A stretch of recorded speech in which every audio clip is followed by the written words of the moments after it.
This is the Mind of Mansion program. I am here with Jakob Sanderson. He's back. This guy's back.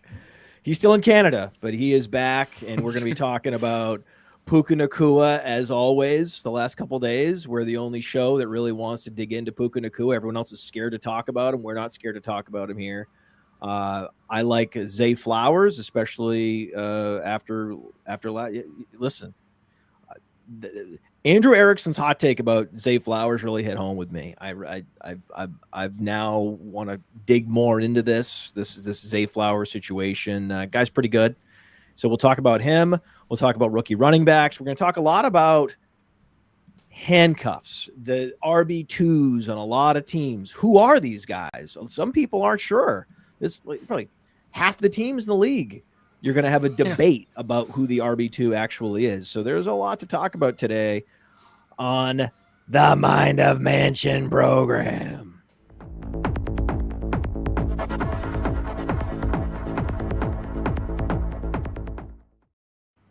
You ready, Jakob? You ready to talk football? I'm ready. In late March, we're doing this. I'm super ready. So Puka's Mike Tyson now. Again, this is a topic that a lot of the news services won't even touch. We had a headline up on Player Profiler that I'm very proud of, and I can put on the screen here. Jaw-dropping scandal bites Puka Nacua, Rams. And the new thing since yesterday is that we have updated the headshot for Puka Nacua, and he is now a shark. If anyone had a better idea, I'm all ears. But the cool thing is I used to have to ask someone to help me with this, but now there's this Gemini Nano Banana where you can just go to Gemini and say, hey, Gemini, can you make a Puka Nacua a shark for Player Profiler? And then they created I didn't do anything. That is an AI image. I just want people to know how easy it is to do AI. If you're like, oh, I don't know, AI, it's not for me, man. Seems complicated, or I have a philosophical position against it.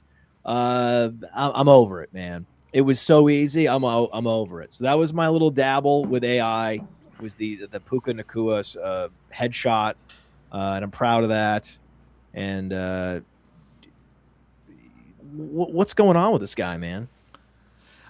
He seems to be making some bad decisions. I don't think I'll ever be in a position where I'm particularly close to getting a $180 million contract in my life. Hey, if things change, that would be good. That'd be good to hear.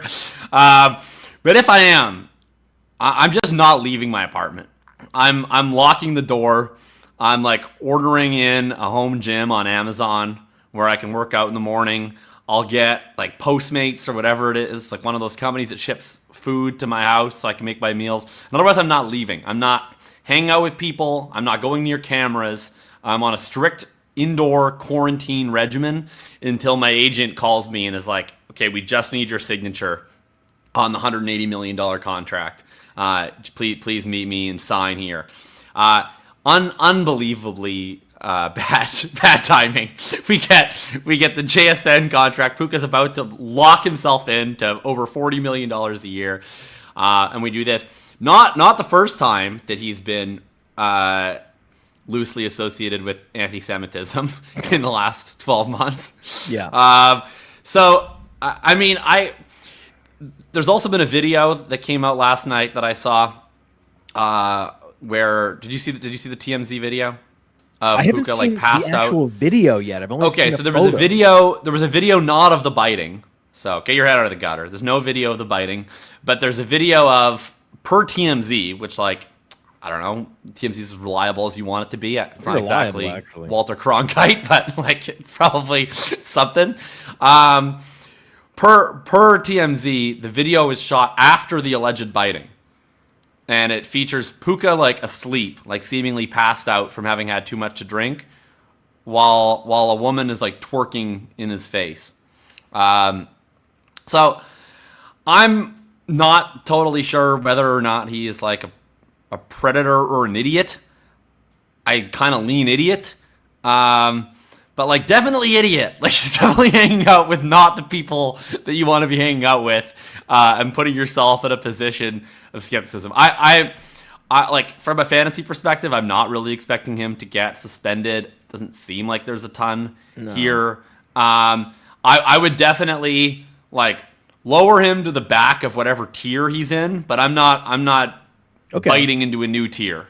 Like if it's like I would say like I was like Puka JSN. Like now I'm gonna be like I'm gonna go with the guy who's not accused of anti-Semitic slurs and biting women. Like I'll just go with JSN. But like, am I gonna move Puka behind Amon-Ra St. Brown? No, not yet. Not yet. No, I mean yeah. Remember, there was an incident with Christian Kirk when he was very young, where he was throwing rocks at police cars at the Waste Management Invitational in Phoenix. Bad decision. That's another thing. You don't, if you're going to be in line for a big cut, don't go to the Waste Management Invitational in Phoenix. No one's ever once been sober there. Yeah, that is a notorious party event. Yeah. And if you stay away from the big party events. But that was just a bad decision.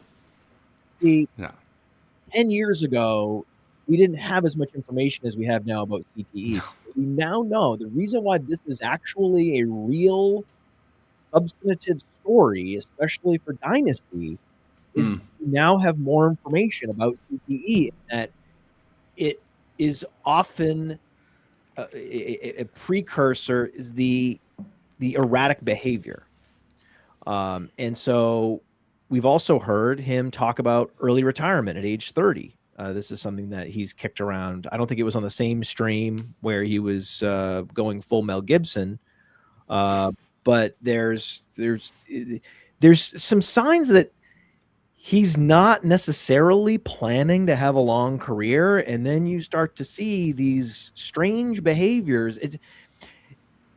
It's the Christian Kirk example is a little more understandable, where, hey, I'm with some buddies, we're intoxicated, and we think something would be fun, and it's really not fun.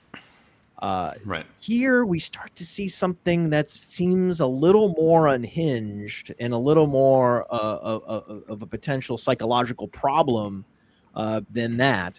We don't know, though. We don't. The bottom line is this is there's a measure of risk now with Puka Nacua in Dynasty. It's not big, right? It's not something where he's going to change tiers. In fact, we talked about this being fundamentally, this is typically a buying opportunity, but it is real.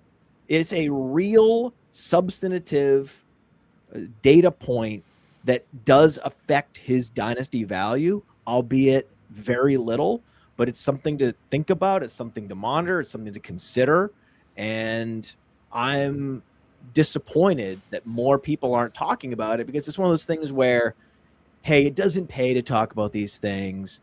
You can risk getting shadow banned if you start to mention these things. And it's like, hey, we're going to talk about the things we want to talk about, right? We could all be doing other things. Like, you're a full-blown lawyer. You could take some high-paying legal job in Vancouver or Toronto, or you could do what you're doing. And you're doing what you're doing because you love it, and you love talking about it in full. That's why I love having you on the show right now, because I'm like, I know Jakob is going to give the real talk on this. Whereas other people might be, well, this is not something I really feel comfortable discussing.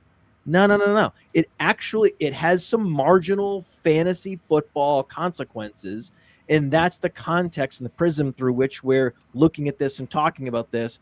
And I think it's perfectly fine.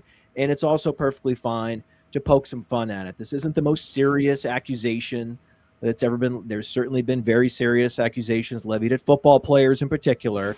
This isn't one of them. And so we can have some fun with the headshot on Player Profiler and some cheeky headlines. And it's sports and it's fun. And I'm happy to be here. I mean, the last thing I'll mention on this, and I don't know, this is conspiracy corner. I have no inside information. Here we go. But Puka Nacua is a lot better than your average day 3 pick. And these are the types of things that, if you're wondering, why didn't his college coaches ever get him to run all the routes? You know, like he was really good on a per route basis. Why didn't he play all the time at college? Why did he transfer multiple colleges? Why did he go on day 3 despite being this talented? Like there's a certain other wide receiver who was a lot better on a per route basis than his other program, who played at a weirdly small program, who was drafted on day 3 and became a multi-time Pro Bowler and is no longer in the National Football League. Like, you start to wonder. That player's name is Antonio Brown, by the way. Yes. Just so everybody yeah, knows. And it's like it is the thing where Brown like was a Florida resident, and he ended up playing at Central Michigan. So if Central you move Michigan, from Florida to Michigan, that's not your first choice. And it's not your first choice. It's food for thought. Yet, but there's been other players like that have fallen for whatever reason. Starting during the high school recruiting process, it fell out of favor there, and then dropped in the NFL draft because of it. Tyreek Hill. There's a lot of examples where these players paid off handsomely. In fact, if you bought the scandal, if you were a scandal buyer on Tyreek Hill, you were paid handsomely in Dynasty. Definitely. I mean, I'm not worried about it in the short term, right? Like, I think Puka's going to play in 2026. He's going to probably play all the games he's healthy for in 2026. My attitude with any of these types of guys, and Rashee Rice being an example, is like, I've been kind of like this on him in my Dynasty rankings, while the market has done a lot of this. And at various times, I've either been the high guy on Rashee Rice or I'm the low guy. And at the times where I'm the low guy, it's like he's going out there, he's catching 11 passes for 62 yards on a weekly basis, you know, piling up the PPR points. And I'll often get asked, you know, hey, why aren't you moving Rashee Rice up? And I legitimately have told my subscribers, like, I have a permanent 2-tier idiot doc on Rashee Rice. I'm like, wherever I would rank him based on how he's producing right now, you just slide him down. You just slide him down, because I don't think he's a reliable decision maker. And with him, I mean, way different tier than Puka, because he's in a spot where, like, at any moment in time, he commits a fairly minor crime and he's actively on probation. So and that goes for 4.5 more years. So, you know, he makes a mistake, and it's not a small issue. It's a you go to jail issue. So it's a your dynasty asset goes to 0 issue. So it's a spot where right now I'm totally fine buying Puka. And whenever there's issues with Rice that are at the forefront, I'm usually buying him too. But it's one of those things where when nobody's talking about it, when you're just enjoying the fantasy points, it's that little thing in the back of your head where, like, if no one else is factoring it in, and you can, you know, maybe just bring it down. Maybe for Rice it's like 15%, and for Puka it's more like 2%. But, like, maybe that comes 4, it comes 6. It's something to keep in mind, that, like, you're betting on a person, you're betting on a human being, and some human beings are more reliable decision makers than others. And this is all within the context of the wide receiver position. I mean, what a behaviorally volatile position in sports, where you have this spectrum of Ray Caruth was a wide receiver. Okay. Henry Ruggs is a wide receiver. Right. So you had this end of the spectrum, and then you have the biting, right? It's just, and then everywhere in between, you have wide receivers acting erratically, illegally, and just the whole spectrum just in that one position.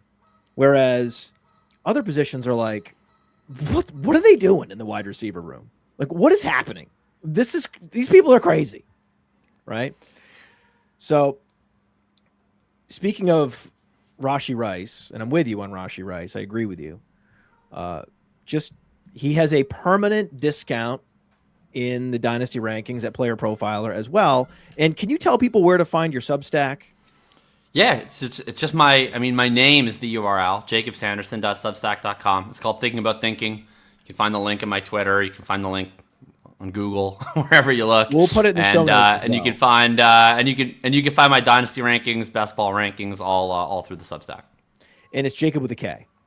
It's Jakob with a K. That's Very right. important. Very important. So news item just came out. Patrick Mahomes way ahead of schedule. Oh, shocking. Wait, it's March and an NFL player's had a schedule? I mean, he's way ahead. I mean, he is. Oh, He it's is way way ahead. ahead. Yeah. I mean, there's no one that's further ahead. Like I think we have that. We have that here, right? Don't we have that here? I think we have that here. Patrick Mahomes news right on Player Profiler. Boom, he's way ahead of schedule, man. He book him for week 1, right? I mean, it looks more likely. I've been a little bit bearish on the way ahead of schedule. I mean, everybody's ahead of schedule in March. Always. No, has anyone ever been behind schedule in March? Always Actually, ahead. Malik Neighbors might be behind schedule, but everyone else is ahead of schedule. So I'm a little bit leery. I haven't been as into Mahomes in seasonal drafts. In Dynasty, I don't think it's really much to worry about. I mean, if he starts week 1, if he starts week 3, it's like, who cares? I probably care more for Rashee Rice, right? I mean, any games that he plays with Justin Fields, going right on the bench. Yeah. So I probably even care a little bit more for the weapons, but I'm sorry, I laughed. I saw the comment. Mahomes is so far ahead, he's already played week 1. Yeah. Yeah. I'm buying it a little bit. I've been on the pessimistic end of the spectrum, but if anyone is going to do this quick of an ACL tear turnaround, like Patrick Mahomes would be the one I would bet on, right? He's a beast. He's an alien. He's the 0.1% of the 0.1%. So it's certainly plausible. I'm not sure how effective he'll be, but we'll see. I mean, I'm excited. I'm excited to watch him battle through this. He is the quarterback, Adrian Peterson, potentially. Yeah, right. I mean, it would make sense. Yeah, we have to leave it open. So normally I'm very declarative about these things. Like, no, he's not going to be ready for week 1, right? That's a lie. Don't believe any of this. This is Smoke City. Like in this particular case, you're right. The alien factor makes me pause and say, okay, there is a chance that this is an Adrian Peterson situation, and we need to act accordingly and plan accordingly. And, buying Rashee Rice is just it's a rational move. This would be the time to do it. Like Rashee Rice, a month ago, there was another allegation. And there's smoke on, maybe they draft a wide receiver at pick 9. There's the Patrick Mahomes injury issues. Travis Kelce just signed a contract to come back. Like Rashee Rice is what he is. And I think he's a rough buy when people project him to be more than that. But whenever all of the risk factors of Rashee Rice are flaring up, that's when you look around. That's when you send offers. So this would be the window to do it if you're going to do it. And I agree on the alien factor. Like certain caliber of athletes, and in particular on certain team timelines, right? The Chiefs, they want to. This is potentially Kelce's last year. I don't know how many more years Chris Jones has left. Like Mahomes is going to be very motivated to try and win this year, and I think he's pretty realistic about the chances the Chiefs have to win games without him on the field. And if I'm Patrick Mahomes, I'm looking at this and like, I don't want to miss 3 weeks because we're going to be 0-3. I don't want to be coming back my first start off at ACL, needing to win 11 out of my 14 starts to get the 7 seed. I need a chance to warm up a little bit. I mean, I think of my guy, Jason Tatum, right? He's another guy, not as accomplished as Mahomes, but like one of the best players in the NBA on a team that has a legitimate chance to win the title. And he was consistently saying, no, I'm coming back. I'm playing this year. I'm playing this year. I'm going to play at the end of the regular season. I'm going to play in the playoffs. And people were like, no, I don't think so. It's like, no, this guy's a little bit different, right? He's the point one of the point one, and he did, and he's playing, and he's going to be there in the playoffs. And so I can see it with Mahomes, where if you're the upper echelon of the upper echelon, a Hall of Fame level talent, you're on a team that needs you, you're on a team that has realistic Super Bowl aspirations. I'm not writing it off. I'd write it off for 99% of athletes, but I'm not writing it off for him. That's right. I want to do a service for people right now, if you don't mind. I think we can do this together.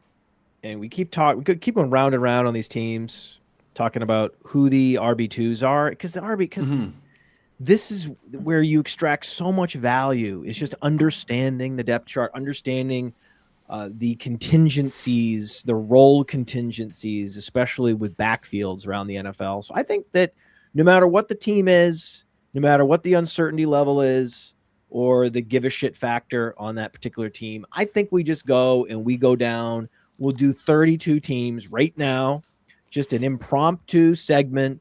We're going to go through every team and their depth chart and look at, and we'll just call out the RB2, and we'll say whether or not this is someone you should be drafting in best ball. Like, all right. 20 round, 18 round best ball. Is this guy a consideration in best ball?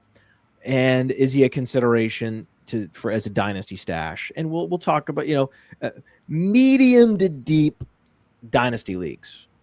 Okay. Yeah. Not 40 players deep, but 26, 28 player deep rosters, taxi squad caliber players. Let's go through it. Buffalo Bills. I want to make one overarching point about this before we go team by team, which is that I saw the show sheet last night. I was looking through this, and there were so many teams where I was scanning, and I was like, yeah, oh my God, you're right. Who the F is going to be the RB2 on this team? Right. And I started to think about why. And, the legendary 2017 running back class, right? It's gotten a lot of talking points about that class in Dynasty over the years. And if you look around the league, it's basically just Christian McCaffrey now, right? Leonard Fournette, long gone. Gone. Sorry. Dalvin Cook is gone. That year in Tampa, though. That year in Tampa. The year in Tampa was great. That was nice. He came back, but now he's gone. Dalvin Cook is gone. Austin Eckler is now gone. Aaron Jones, James Conner are like hanging on for dear life. They're like clawing. They have one claw left on the cliff as they're about to fall into the abyss. Joe Mixon is probably gone. Maybe he gets like one more year of late stage Zeke Elliott level, whatever. Alvin Kamara is basically cooked. So James Conner, basically this whole class that just dominated fantasy for years.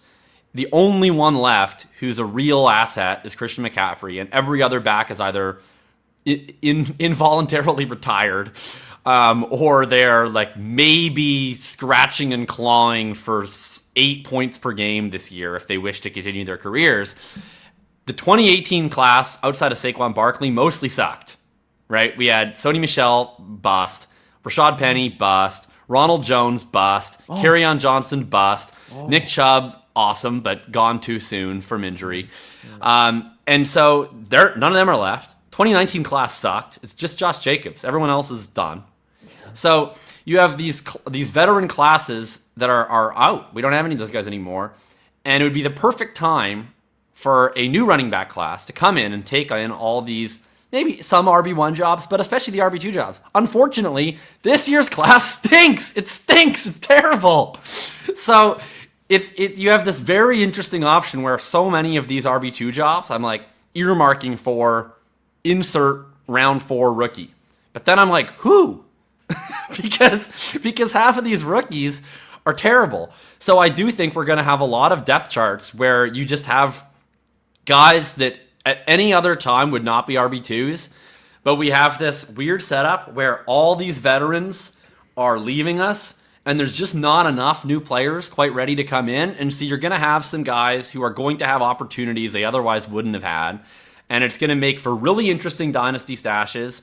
It also makes me want to draft my running backs early this year in current drafts because, in August, when we know who the RB2s are going to be or we have a better idea, I'm more interested. Right now, I'm looking at this. I'm like, I could guess whether Amari DiMercato is actually the RB2 in Kansas City, or I could just take insert wide receiver who's going to go day 2 with my 19th round pick and, make sure I have my 4 running backs earlier so I don't have to deal with the question of Amari DiMercato versus George Holani, That's the difference with best ball versus managed leagues. In managed leagues, you can play that game.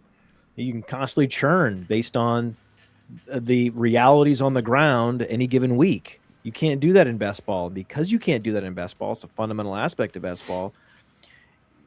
knowing your limitations during the year and your limitations in terms of, being able to project the opportunity share for a backfield in the absence of the starter, then you have to kind of build your strategy around that. When it incentivizes us taking guys like a Christian McCaffrey. And it's funny you mentioned Christian McCaffrey because we had just had the alien conversation. Yeah. It's like, yeah. All these years where there's like one or two running backs maybe that you can point to, and then there's Christian McCaffrey, and he's as old as any of them, but he's the alien. He's the guy that's still at the top of his game, and the other guys aren't even in the league. That is right. What it means to be an alien, to be a sports alien. That's what that means. And that was the best setup of a segment in the history of the show, and I didn't even do it, and I love it. I mean, what? I was just going right into it, and you were like, hold on, let's set this up, Pod. Let me provide the preface of all prefaces. My opening argument, my opening salvo for this is going to really set the stage for the listener. And boy, this is why you're on so many podcasts. You're on the Dynasty Points podcast, right? Yeah. You're on Ship Chasing. Like I just want to make sure people know where to find you because you're that good at this. So Buffalo Bills, we'll start with the AFC East. Buffalo Bills, who is their RB2? Well, the running back who will play the second most snaps is Ty Johnson, but the RB2 you want to draft is Ray Davis. Do you want to draft Ray Davis really though? Like if I have to, yeah, because he's the classic example of a guy where the setup is the exact same as last year, and he was going at like 150, but then James Cook didn't get hurt, so now he's going at 200. But nothing changed for Ray Davis. Like he's still useless if James Cook is healthy, and he has a chance to be an RB2 if James Cook's not healthy. So I like that he is now in the range of completely free backup. Whereas before he was in the range of premium backup, and he was never worth being a premium backup. But as a token RB2, yeah, sure. If you happen to need a running back in the 20th round, you could do worse than Ray Davis. Can we just do? That was perfect. Can we just? I'm sorry. I don't have a response. That was perfect. Old school. We're just going to Miami Dolphins. All right. I think it's Ollie Gordon. I'm like 71% sure it's Ollie Gordon. What do you think? Are you on Ollie or Jalen Wright or on door number 3? I'm all in on Ollie Gordon. I think Ollie Gordon's really good. So that's my perspective is Ollie Gordon. I think actually really, as opposed to Ray Davis, Ollie Gordon is a player, best comparable to Tyler Algier, 2,000-yard rusher in college, fell in the draft because, he had a bad season. And there were suspicions that he was playing hurt, that he was clashing with coaches, all the reasons why football players have bad seasons. And then whenever we saw him in the game, it was like, oh, wow, this guy offers a really cool thunder element to this offense. I really like it. And sure, Jalen Wright came in at the very end of the year when the games were out of hand, the team was out of hand, the coaches had a foot out the door, no one cared. It was tank time. This team is a famous tanking organization. There aren't too many teams in sports that have lost first round draft picks because their owner bribed the coach allegedly. Is that allegedly or is that I don't know. You're the lawyer. But we'll just say allegedly to pay the coach to lose games on purpose. And then the pick that you got from that was then taken away from you because of the scandal. So that was a really cool full circle moment for the Dolphins. Anyway, they end up with Ollie Gordon in the 6th round last year, and I think that was a steal. And this is a priority ad in Dynasty to try to get a hold of this guy as a throw-in, reverse engineer a little deal to get him. And I think he's also, oh man, the question I have for you is he worth adding, drafting in best ball at all? Yes. Yeah, I've been taking Ollie Gordon. Okay. I'm not maybe quite as high on the talent as you, but I do think there's upside here. And he has a lot of outs. You know, he's a vessel for a new coaching staff to emphasize, because there's two ways you can set a culture as a new staff. You can win, and they're not going to do that. So they have to choose door number 2, which is to prove how tough and manly you are. And Ollie Gordon is the type of vessel through which to perform your masculinity. And so you might go 4-13, but you can say, I've gave 15 carries to Ollie Gordon, and he made linebackers' shoulders sore today. And that's how we show our progress as an organization. And that's the kind of thing that boomer coaches love to do. And like Jeff Hafley came from the Packers. They loved handing the ball to Josh Jacobs 300 times. The last time we saw Bobby Slowick call plays, they gave the ball to Joe Mixon 300 times. You know, that's Ollie Gordon is like a dollar value version of the Joe Mixon, Josh Jacobs archetype of 4 yards in a cloud of dust. So I think they could give him the rock plenty next to Achane. They could maybe trade Achane. They could shut down Achane with a mysterious ankle injury with 5 weeks to go because they're 1-11. There's a whole lot of options for Ollie Gordon to work into the mix this year. Okay, that's the answer. Yeah. What about the Patriots? Who the RB2 is an interesting question here. What is the Yeah. This is an interesting one. The RB2 to start the year will be Trevion Henderson. And I think the RB2 to finish the year will be Ramondre Stevenson. There's no late running back to draft here. I mean, they have their 2 running backs, and I think if one gets hurt, the other is just a steal. But I don't know that there's a late round guy here. I think it's just Ramondre Stevenson, isn't it? Yeah. Like I think we have to give Henderson the benefit of the doubt that as a top 40 pick, who is supposedly good in pass protection, that they're going to give him every opportunity this offseason to grow into that role and to be in the backfield first snap of week 1. You have to think it's going to be Henderson, right? We have to.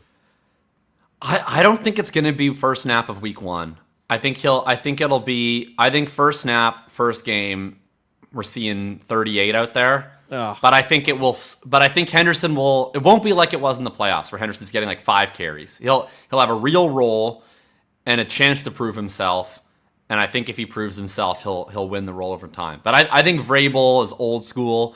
I think he'll be like, Ramondre was our guy in the playoffs. He performed. Yep.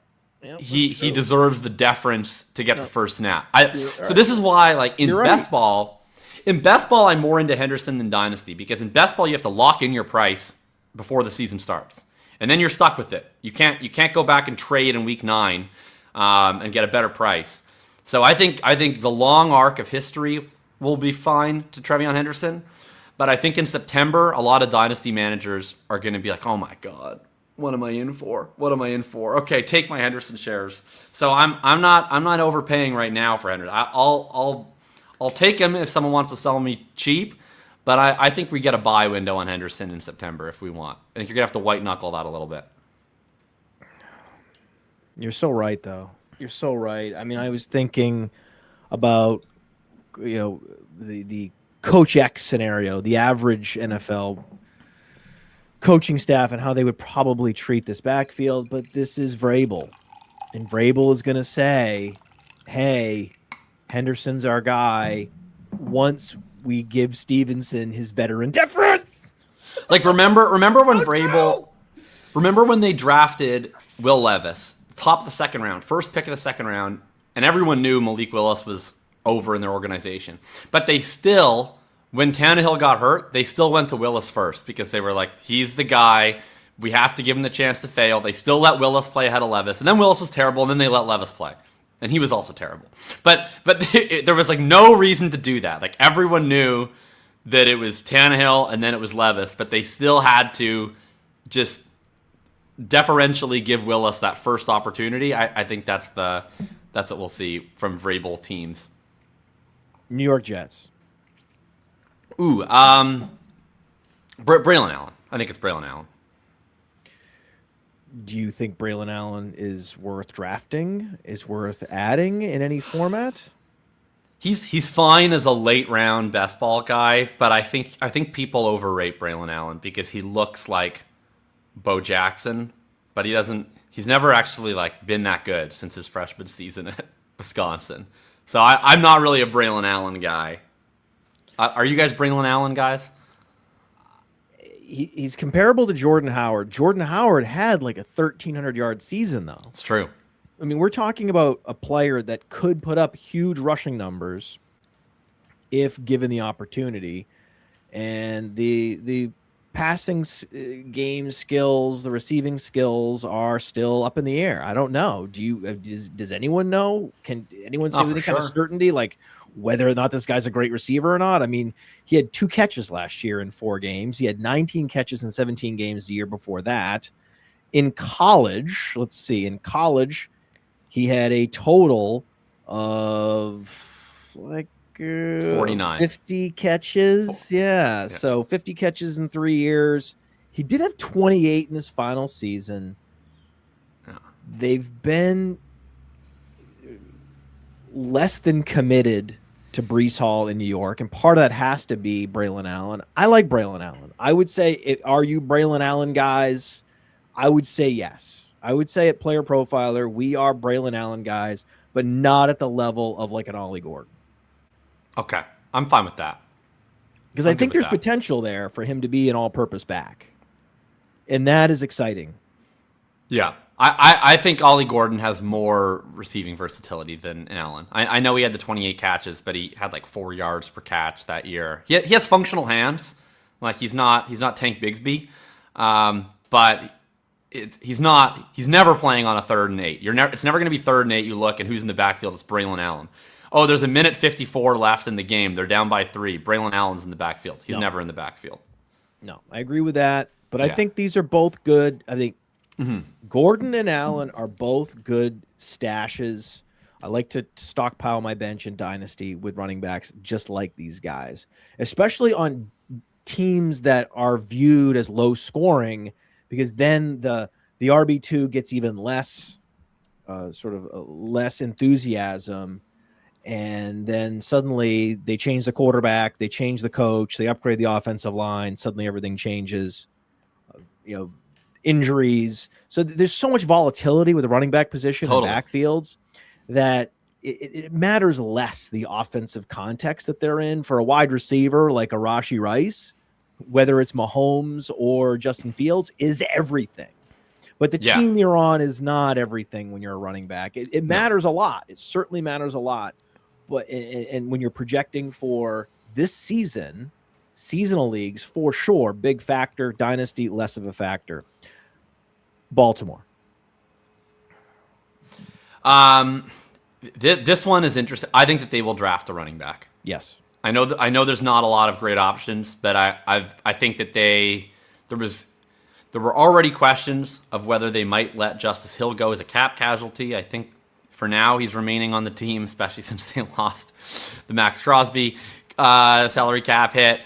He's also more of a specialist. They let Keaton Mitchell walk. I think they're going to draft a true early down back who's going to be the RB2 and potential Derrick Henry successor this draft. So I'm going to say rookie to be named later for Baltimore. Cool. Yeah, I mean, I don't know what else to say except it's not Rasheen Ali. Like that's not happening.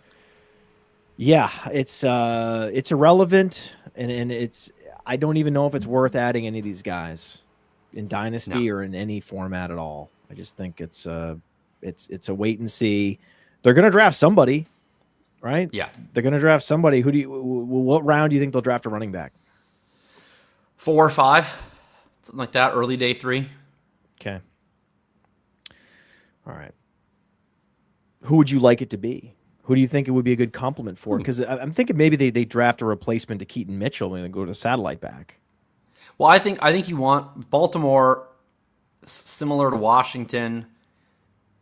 what you care about the most, I think, are the physical traits with Baltimore, because you're going to have numbers advantages anytime you're playing running back next to Lamar Jackson. So you want a guy who can hit the hole in the zone read fast and can maximize it. Even if they maybe struggle with some of the subtleties of the position, you can get by. You think of like a DeAndre Swift with Philly or a Miles Sanders with Philly, guys who are athletic, but there's vision questions. They were able to kill it in that spot next to Jalen Hurts. So give me Nick Singleton for the Baltimore Ravens. Oh, I love that. Bengals. I think they probably just stick with P. Ryan. Right. I know. I know. Who's like disgusting. I know. But is useful. Like, he has fantasy relevant skills if forced into volume. I like Taj Brooks. I am not sure Taj Brooks is going to be the RB2 there. That is my issue. I don't think he will. I think that this is a team that passes more than anyone else. And the most important thing to this team is, can you protect Joe Burrow? And they know Samaje Perine can protect Joe Burrow. And so I think Taj Brooks' best chance would be like, the Buck situation last year. Bucky goes down, and Sean Tucker's the more talented back, but Rachaad White's the back that they trust. And so because Bucky was out for so long, eventually Tucker got to overtake him. But had Bucky only been out for 3 weeks, we basically never even see Sean Tucker. I think if Chase Brown was to go down for the year, Taj Brooks starts with 5 carries, then it's 7 carries, then it's 9 carries. And if he looks good, he becomes the guy over time. But I think it's like, Chase Brown's questionable 1 week. They decide to sit him down. Okay, we just got to get through this game. Samaje, you're playing 81% of the snaps, buddy, and we're passing with a 17% PROE. This is one of those where you have to monitor camp. If there are positive reports from camp, we're talking about a 1,500-yard rusher 2 seasons in a row in college with above-average size-adjusted athleticism. I like Taj Brooks longer term. He is a guy I am actively seeking, more than Braylon Allen in Dynasty. I would rank them Gordon so far that we've talked about. I would rank them Gordon and then Brooks and then Allen in terms of who I want to stash, prioritize on my taxi squad. And again, just as I said it, now I'm pulling it away. The main reason is the team.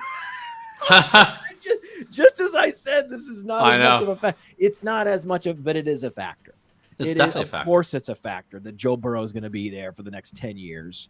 And that's part of the appeal of Taj Brooks. It is. It's not nearly as big of a deal as it is in seasonal leagues, but it is the factor, I think, that would put Brooks ahead of a guy like Braylon Allen in all formats right now. But in best ball, like you said, you can't draft him. You can't draft Brooks. It's too much uncertainty because you have to have some level of probably going to be self-respect. Perine if they need a starter in the event of an injury to Chase Brown, which we really hope doesn't happen. Yeah. All right. So Cleveland Browns. Dylan Sampson. That's easy. Who? Sampson. That's easy. Yeah. I don't know why. I didn't know you. Something weird happened where I thought that you said something else. What do you think I said? I don't know. I don't even know. I didn't know. This happened to me in a restaurant once, and it led to some really funny chaos where we were out with a couple, a buddy of mine, and his wife, and he ordered something, and he's a typically good orderer. You know, people that are good at ordering. Yeah. So he's a good orderer. Yeah, he's a notoriously good orderer. I don't think notorious is the right word for that. He's a famously good orderer. Okay. Renowned. So I said, I turned to the waiter and I said, same as him. And he didn't think the waiter thought I said the sesame salmon. So then he ordered some kind of whatever, it was a steak or something. And I'm excited for this. And then I get the sesame salmon and I'm like, what? And then everyone at the table was like, "That's what you ordered, dude." And I'm like, "I didn't order that. I said same as him." Well, I'm sticking with Dylan Sampson. And I like Dylan Sampson. He's a guy I would be drafting because you have not only is he a locked in RB2, he's an RB2 that can play in the pass game, and you have injury questions with Judkins. So even though the environment sucks, I think that you can talk yourself into Sampson. Oh, Dylan Sampson is a smash in all formats. Yeah. Dylan Sampson is a guy that, even in a more shallow best ball format like the Rabbit and Fast Draft, Dylan Sampson's an incredible option. Yeah. Right. Dylan Sampson is going to have standalone value week in, week out. And then he was the leading SEC rusher before he came to Cleveland.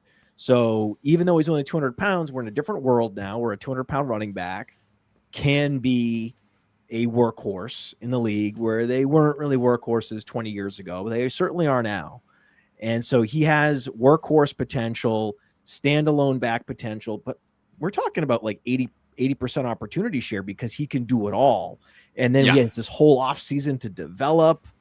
I mean, it's very exciting. Yeah. So, I mean, whenever I see him get drafted in the Rabbit, I'm like, oh yeah, that's nice. That's a good spot to get him because in best ball, these guys that have some standalone value as receivers getting at least say 40% of the snaps, then you never know when game script is going to push them into prominence and they're going to go for 20 and on the Browns points. You know it's going to happen frequently. Exactly. Yeah. So I would bet that he plays more snaps than Judkins in the second half of like half their games this year, right? Just because they're going to be trailing so frequently. Yeah, I mean, I think it's a total smash. So yeah, he's in a different tier. Like we're talking, Sampson's easily the best one that we've discussed so far of these clear Sampson's RB2s. Up here, and then we've got Gordon and these other guys we talked about below that guy. Yeah. Steelers. Well, this one's fun because it's really about who's the RB1. And I think it's going to be close to a 50-50 split. Mm-hmm. Last year was weird for Jaylen Warren because he'd always been a passing downs guy, and he was a great one. And I think they envisioned last year, Caleb Johnson's going to be the RB2 in a way that like Blake Corum is the RB2, where he's kind of a non-traditional RB2 in that Kyron does all the satellite back stuff, but they carve out like 40% of the starting role basically for Corum. And I think that's what they envisioned. But then they got to camp and they were like, wow, this Caleb Johnson kid sucks. we don't want to play this guy. This is not what we thought we bought. And then they were like, this Gainwell guy is actually better than our expectations. And so they kind of reoriented their backfield where they're like, okay, Warren can do everything, so we're going to put him into this kind of odd role for him, which is as an early down grinder. And then we're going to use Gainwell and pass him down just because he's more limited than Warren, so we'll use him in that role. They let Gainwell walk. They bring in Dowdle, who can do a bit of everything, but is more of an early down guy.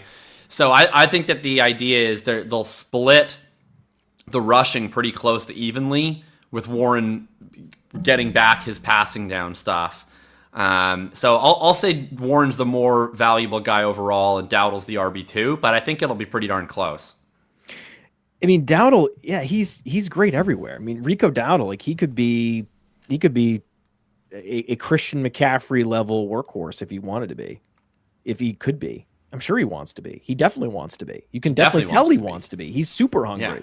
He's kept himself in great shape. I mean, he was one of these guys in Dallas where they'll play this game. If you get hurt in camp and they feel like you're not going to be a big contributor, they'll just season-ending IR you, even if you'll be ready by week 7.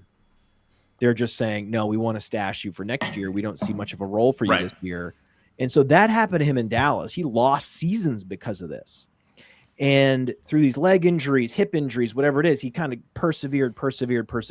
Then you look up and you watch him on Carolina, and he is explosive. He is a tackle breaker. He is everything you would want. He has size, 5'11", 215. This is a player that I think is just simply better in almost every way, actually, than Jaylen Warren. And so I disagree with Warren that. Is the veteran, I disagree with that. I think Warren's better. Warren's metrics are always off the charts. He's consistently one of the top guys in the NFL in missed tackles forced, yards after contact per attempt, and held that up last year as a feature runner in a way that we didn't know if he could when he was more of a satellite back. And he's always proven to be a really efficient and effective receiving back. The only thing we've never seen with Warren is that him doing everything at the same time. And I wish that he would have gotten that chance this year. He won't now that Rico's there, but I still think he's going to have a pretty significant role. I think they're both going to have. I think it's going to be pretty much a 50-50, which is annoying. I like both these guys. I wish they each had their own backfield, but I don't know. I think that they're too good for either to just be displaced. In both areas, you have yards created per touch. Dowdle top 15 last year as a runner mostly, and then in the passing game, yards per route run 1.32 was number 12 on Player Profiler. So they both have great advanced metrics. One guy is just a little bit bigger and fits the role of a primary back, as you mentioned, a little bit better than Jaylen Warren, who is certainly his efficiency comes more in the passing game. And it's actually a very good 1-2 punch that they have now in Pittsburgh with great backfield and Warren. It's a much better configuration of talent. And then the question is, what becomes of Caleb Johnson? Nothing becomes. We're talking about another lost season for Caleb Johnson is really what this means. And this could be fine. You have a history of running backs that were mothballed for a couple of years. Rico Dowdle himself. Yep. And then suddenly they get the opportunity and, they were good all along. And so I'm not necessarily going to go out and say, hey, they've assessed Caleb Johnson correctly and he stinks. Not willing to go there based on especially what he did in college, which was really impressive. No, I liked him coming out. He is a very good stash regardless. I think he is going to be very easy to attain in Dynasty because it's a bad team and the depth chart is stacked against him. So he's another guy that I'm making a priority to get him on rosters in Dynasty.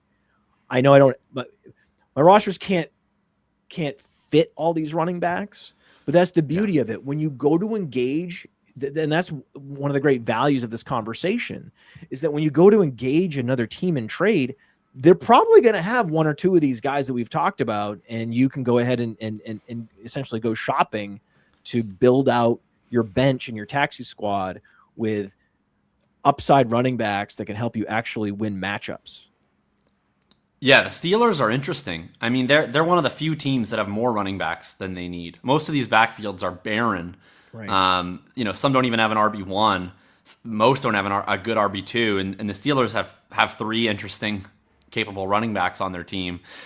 Johnson undraftable in seasonal leagues, completely undraftable in seasonal leagues. But he's definitely a guy where if you're negotiating a trade in Dynasty and you happen to scan,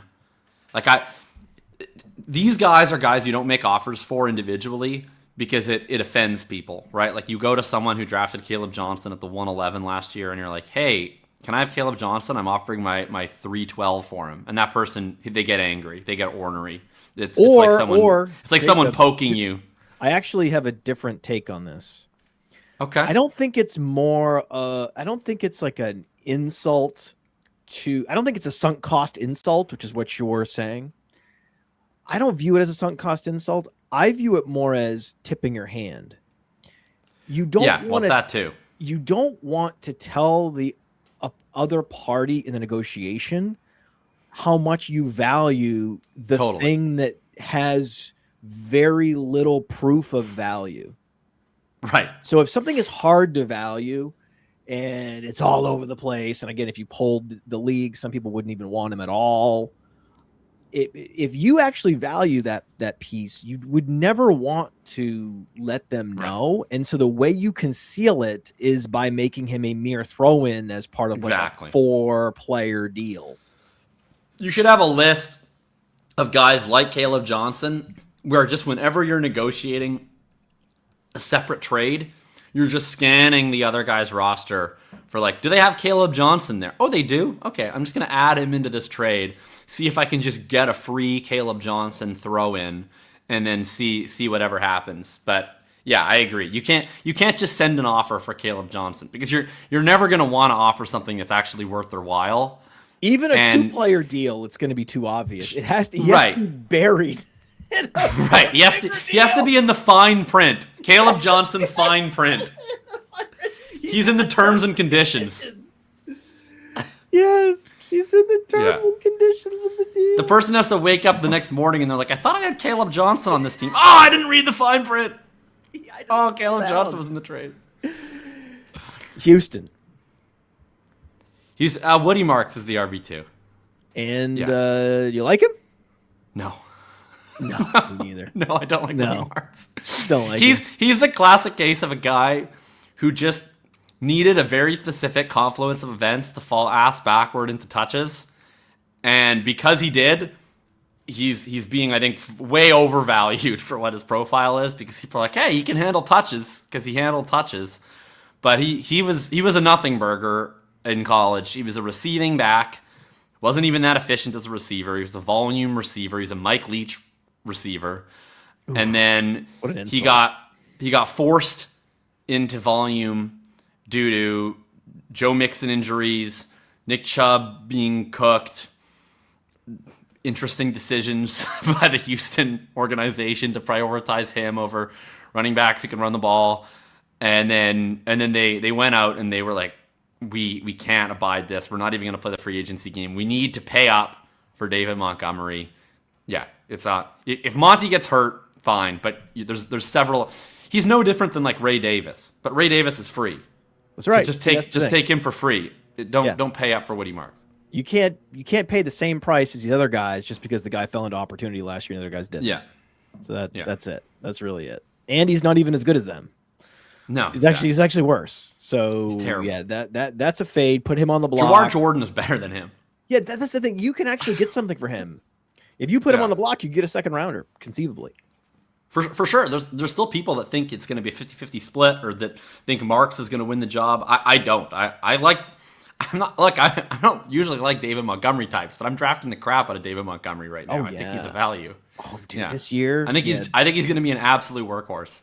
Yeah, this reminds me of like the first year that Josh Jacobs went to the Packers. Yeah, we're just don't overthink this, man. Don't. Yeah, don't. And Houston, by bringing in David Montgomery, was also another signal about Woody Marks and his limitations. Right. Yeah. Colts. I'm a Colts fan, so this one's close to home for me. They don't love DJ Giddens. I liked DJ Giddens as a prospect. They gave him a chance to be the RB2 early in the year. He lost the job to Amir Abdullah, which is never good if you lose your job to like 32-year-old Amir Abdullah. That's not a great signal for your standing with the team. And that's almost entirely due to pass protection. Because Jonathan Taylor led the NFL in snap rate last year. He's going to lead the NFL in snap rate again this year. So the job of a Colts RB2 is not to run the ball. It's like Jonathan Taylor is going to need to drink Gatorade for 5 snaps per game. Can you please pick up a blitz in those 5 snaps? And then Jonathan Taylor is going to come back on the field. And DJ Giddens couldn't, and so they got frustrated with him. And so they put out a veteran who they knew could do that. I think that they will... I don't think there's anyone good enough in this class, and they don't have enough picks to prioritize running back. And I don't know if DJ Giddens is going to be the RB2 on game day, but if Taylor were to go down and the role of Colts RB2 changes from designated pass protector for 3 snaps a game to you're getting the ball 15 times a game, I think they'll realize like DJ Giddens has a lot more juice than whatever Amir Abdullah, Tyler Goodson special teamer that they put out there to relieve Taylor, right? So it's a different job. So I'm still on Giddens for the actual RB2, but he's on thin ice. He is like Taj Brooks, but there's no Pirine in Indianapolis. That's the difference. Right. He's like Taj Brooks if Yeah, and he's also, and I mean the biggest difference is like P Ryan will actually play snaps in normal games, but like he would be like Taj Brooks. But if P Ryan was like a worse P Ryan, and if Chase Brown played 98% of the snaps in regular games. Yeah, it's not it. He's in that class. He's in that tier of value. He's a watch for lister. Sure. And the last thing you want to do is dismiss a productive athletic running back because he struggled in pass pro as a rookie, which is very predictable for these guys. Right. Yeah. So I'm not gonna. I like Giddens. I actually have him a notch ahead of Brooks for that reason. Yeah. We talked about Jaguars. I mean, I think that the RB2 is Chris Rodriguez. I believe in Bashal Tutin. And I think LaQuint Allen is like gets a little too much press. I think he's the third down back. So I think this one's pretty simple. I think Tutin is the guy that you can actually build an offense around. He's the guy who profiles to be a 3-down back, to be an all-purpose guy that you can use in various ways. And they brought in Chris Rodriguez because they don't know what they have in Bashal Tutin. How can you? He barely played as a rookie. He's a day 3 pick. So Chris Rodriguez an insurance policy where they're like, if Tutin can't live up to what we want him to be, if Allen can't live up to whatever people envision he can be, we know Chris Rodriguez can run the ball and move forward and keep our offense on schedule. But if Tutin shows up and he's everything they want him to be, why would you insert a guy who's way less versatile, who's way less explosive, who limits your offense when you can play Bashal Tutin on all the early downs? You wouldn't. If Liam Cohen wanted Chris Rodriguez. You say you wouldn't, but we know they would. These are NFL coaches. They're happy to do this. If Liam Cohen to telegraph what the hell if Liam Cohen wanted a running back who is an effective rusher but is completely one-dimensional, they wouldn't have jettisoned Tank Bigsby away for a day 3 pick last year. They already had that guy on the roster. That was a smart move, and I love the word jettison there. It was great. And yeah, I have concerns because I've fallen for the banana in the tailpipe with this profile many times. And so this is some self-reflection and self-analysis by the Podfather here. And I am just working that muscle to try to not get out over my skis on Tutin. And if he gets to 4th round pick in seasonal leagues, I'm not doing it, dude. I'm not. You don't want to get over your skis. I mean, I don't think the Jags have it set. I think plan A is Tutin is what we dream he is. The best version of this backfield is the best version of Tutin because he's the versatile guy who can let your offense do everything you want it to do. But the Jags don't know if they're going to get the best version of Tutin, and we don't know if they're going to get the best version of Tutin. So I think it's totally plausible that if Tutin has a year that's like the year RJ Harvey had last year, where it's like we see flashes, but we also see issues, and it's inconsistent, then they're going to want a chain mover, and it's going to be a gross 3-way split. But if Tutin comes out and he's fantastic, then we don't need Chris Rodriguez anymore. So it's about, I don't think that the upside is capped, but I think you have to pick him at a price that calibrates the upside relative to the downside. And I'm fine with him where he's going right now, which is the 5-6 turn. Yeah. I agree with you. The 4th round is too expensive. I can it's see too it expensive happening, in the man. 4th. All it takes is a couple. I agree it could happen. Camp blurb. And I agree it could happen. One camp blurb. I love Tutin. I'm a Tutin guy, but that doesn't mean I'm a Tutin guy, at any price. There's definitely a tap out point, and the 4th round would be I would tap out. I prefer RJ Harvey. I'll stick with Tutin. I like Tutin more than Harvey. Okay, well that's just my opinion, man. Titans. The RB2 is Tony Pollard. Actually, no, the RB2 is Tyjae Spears because they draft Jeremiah Love and they cut Tony Pollard. That's the thing, man. You can spin your wheels on how the Commanders can get Jeremiah Love and why the Giants aren't sold on Cam Scatterbo and all these things. And it's just going to be the Titans. The Titans are teed up to pick him. He's supposed to go there. The betting markets have him going there. It's where he's going. It's gross to have him land there. Sucks. For that team to draft a running back, given their situation, sucks. It's all terrible, but it's gonna happen. And I agree. At some point, we just need to get over it with Jeremiah Love. He's going to Tennessee, and that's it. We'll close the book on it and move on. But it isn't great. That's all I'll say. That's. I think they take Love. That's. I'm with you on that. Me too. Yeah. All right. So and then the RB2 becomes Pollard, But I don't think for long. They're not gonna. They could cut him and save $7 million, and I think if they take Love, they'll just cut Pollard, and then Pollard goes and ruins someone else's backfield. Oh right, yeah. And then Pollard goes to Washington. Oh my God. I think Pollard will go to Washington or Seattle, whoever leaves the draft without someone that they love. Oh, they would. Yeah, you would be good in Seattle. Because I could so easily see Seattle. They don't take Price, super early. They take like Mike Washington in the third, and everybody's really excited about that. And then a week after the draft, the Titans release Tony Pollard. He signs in Seattle, and then you're like, oh no, I just did my rookie draft. I took Mike Washington at the 110. He's a backup now to Tony Pollard. It seems like a lifetime ago that I was touting Tony Pollard, that I bought a Tony Pollard shirt. Oh, I have a Tony Pollard jersey in my room over there. I could go get it right Tony now. Pollard on the Cowboys. Not a big fan of Tony Pollard on the Titans. It's crazy it's crazy seeing Tony Pollard as the old washed veteran.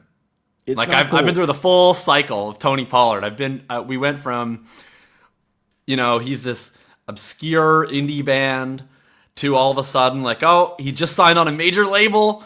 Oh no, Pitchfork gave him a 4. It's not as good as his old stuff, and now they're just, it's like, come see Tony Pollard live at the casino. He's playing the old hits. He's like a band where the lead guitarist left. It's like Modest Mouse. They call themselves Modest Mouse, but it's just the singer now. Everybody else is out of the band. One of them's dead. The other guy's left for health reasons. It's just the singer, and he's like put on 20 pounds. Yeah. And he's playing Float On for like 800 people at the local Legion, and that's Tony Pollard. Tight jeans and a Cowboys jersey. Yeah. Tough. That's perfect. Yeah. That's Tony Pollard. I can see him in the bar with the tight jeans and the acoustic guitar, and the Cowboys jersey. The Cowboys jersey is what I love him. So we touched on the Broncos. Their RB2 is RJ Harvey. Is RJ Harvey technically, and I like RJ Harvey a lot, and he caught almost 50 passes last year. So I think there's potential for him to grow the role and seize that job. But week 1, snap 1, probably J.K. Dobbins. I think it's certainly I'm of two minds with RJ Harvey, because you talk about the banana in the tailpipe and the fear of the. I really liked him as a prospect. I was really optimistic on him last year. I love his skill set for fantasy football. Yeah. I love the idea of RJ Harvey. I thought coming out of last year, they would be like, look, RJ wasn't perfect, but he was a rookie. We knew what we were doing. We were drafting him out of UCF. We got flashes. And over the offseason, he's going to put in the work to tighten up some of the details, improve the vision, all that stuff, and then we're going to see the fully unleashed RJ Harvey. It got me nervous that not only did they re-sign Dobbins, but they were in the mix for ETN. They were in the mix for David Montgomery. They didn't view Harvey's development as a priority. And so, the lucky thing is it was only Dobbins. He's a roadblock, but it's not like if they sign Travis Etienne to the contract he got, he's not a roadblock. That was the perfect signing for Harvey. Dobbins is not so threatening that Harvey won't have a chance, right? He's still going to get touches, he's going to get opportunities. I just don't know that Denver is envisioning the Harvey takeover as part of the plan, I think he has to change the plan. Now, I believe in him to potentially do that. So I'm of two minds about it. I believe in Harvey. I don't believe that the Broncos believe in Harvey right now. But they could change their mind. He's got all camp and all preseason to change minds, man. Kansas City. Kansas City, I legitimately think their Harvey too is like Amari DiMercato. Oh yeah, DiMercato. Yeah, sure. I mean he'll play. I think Walker's going to play a ton, and DiMercato is going to play just the very strict long down and distance snaps, like 3rd and 11. DiMercato is out there, but outside of that, I think it's just Walker. A lot of Walker. Are you overexposed to Walker in best ball? Yeah, I am. Yeah, I'm very in on Walker. I figured you were. It's great. It's a great call. You're in on Walker? Oh yeah. Oh Good. yeah. All right. I've loved Walker forever. The fact that he became a receiving back in the NFL, it's crazy. Is one of those super impressive feats that have basically made me think that he walks on water. Yeah. Nice. Las Vegas Raiders. I think Najee Harris is probably the RB2. Probably. I think that's right. And I don't care. Najee Harris or a Najee Harris. I'm overexposed to individual. Genty, happily, so I don't care. Super. I think Ashton Genty is the best buy in Dynasty right now. Thank you. We're in on Genty. No one cares about the RB2, and I don't want to talk about the RB2 of the Raiders. It's all about Genty. This is Genty season. Get out of here with RB2 talk with the Raiders. Chargers, the RB2. This is like the Bills scenario. The running back who will play the second most snaps, I think, is Keaton Mitchell. The running back with the most contingent value is Kamani Vidal. I think Mitchell has his own role. I think if Hampton went out, you would prefer to be on Vidal. Yeah, I mean, I just don't think Mitchell can hold up to more than a limited role. But I mean, Mitchell's not even close to being like a primary back profile. No. That's the thing. He's very theoretic. Like, this is not a guy that, like, you can see it if you squint, maybe, right? No. He's never going to be a starting running back in the league. He's always going to be a guy that is nice to have and is electric in space, and I agree with that. But Kamani Vidal, I mean, I'm not sure exactly why the Chargers decided to do this and to throw close to $10 million at Mitchell. Probably a Harbaugh connection. I think it's just Mike McDaniel has a lot of like candy plays in his playbook that Mitchell is going to be a great fit for. And I think that he will be, like, if you can bet, I don't know where the line is for this, but if you could bet Keaton Mitchell to lead the NFL in yards per carry, I would take that. That's nice. I like that. I think he's gonna have like 70 carries and he's gonna average 6 yards. That's probably on Kalshi right now, but it's on Kalshi. I bet you could. He's gonna be a specific role player, but I don't think that role change. Like, Hampton's gonna be the workhorse, and they're gonna have a package of plays for Mitchell. And if Hampton were to get injured, then they still have a package of plays for Mitchell, but Vidal becomes the workhorse. I really like Vidal, man. He looked good too. Yeah, he did. And he's one of these kids. Whenever you see a guy with the size and the athleticism, and then he grows into the role over a couple of year span, I have huge affinity for those players, and they tend to stick around too. So, yeah, and again, have the contingent upside, have the trust of the coaches. He's gonna basically they're gonna give Mitchell an extra 5 touches in the absence of Hampton, and then the rest of the Hampton role will just go straight to Vidal. That's totally that is what will happen. Dallas Cowboys. Man, their RB2 I think is not yet on the roster, and it will either be a day 3 pick or like a disgusting camp cut. Like they would also be a potential Najee Harris team. I don't think it's Jaden Najee Harris team. That's right. I will say there is and again, this is only from many years experience doing this. I would have been quick to dismiss a Jaden Blue and, earlier, but I've just seen some things, man. I've seen some things. I'm dismissing Jaden Blue. And guys like Jaden Blue, they come into the league, swaggery, missing meetings, missing assignments, and making enemies. Missing shoes. Everything. And then sometimes there is a switch that gets flipped. Yep. And sometimes there's not. But there is a chance that this offseason, Jaden Blue's switch gets flipped.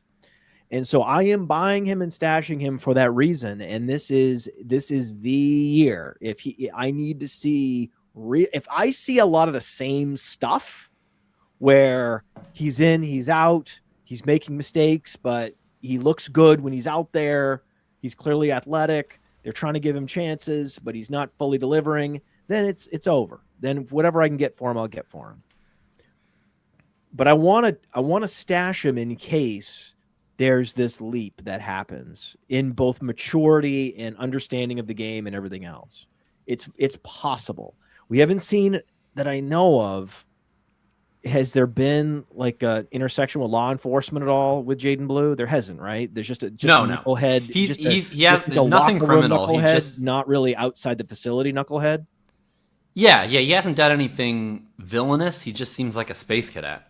That's it. Yeah, that's it. So I like to give those guys one more chance, one more year, because the upside in this offense is unbelievable. Totally. I mean, we'll get to my hot take about where I think this offense can go, but you cannot just let Jaden Blue fall by the side of the road and not pick him up, given that he's on that offense.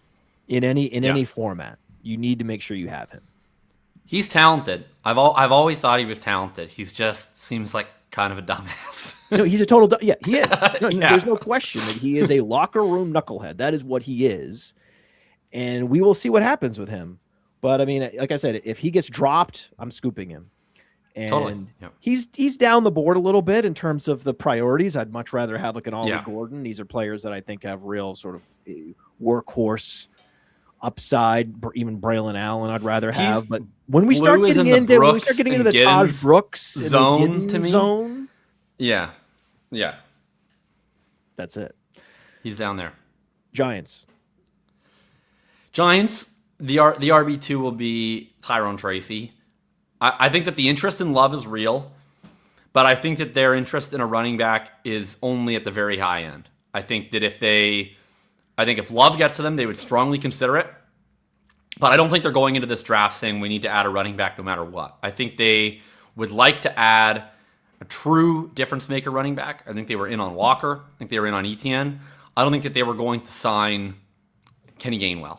I don't think they were going to sign someone lower down the list. I think that they would like to add a truly elite option, and if they don't get one, they'll just ride it out with what they have, is my read on the Giants. So I think that they miss out on Love, because I think the Titans take Love, and then they go in with Scattaboo, Tracy, and Singletary. That's right. Very uninteresting. It is what it is. There were weeks last year where it's going to be the exact same setup. Scattaboo's the man. Tracy's change of pace. Nothing changes. Eagles, Bigsby. Tank Bigsby. It is Bigsby, and no one cares. Commanders. I mean, their backfield is crazy. Is it funny? It's a funny backfield. It's a wild backfield. I mean, if Love gets to 7, they're the one team that I'm like 100% sure would click the button. Like if Love gets there, I'm at 10,000. If Love gets there, they're sprinting to the podium. Yeah, I don't think Love gets there. No.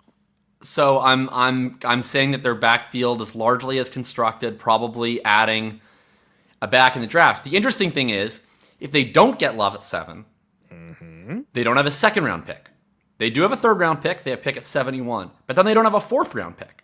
So they only have one other chance to add a meaningful year one threat, and it's in the third round. And then if they don't get them there, they're all the way into the 5th, 6th, the 7th.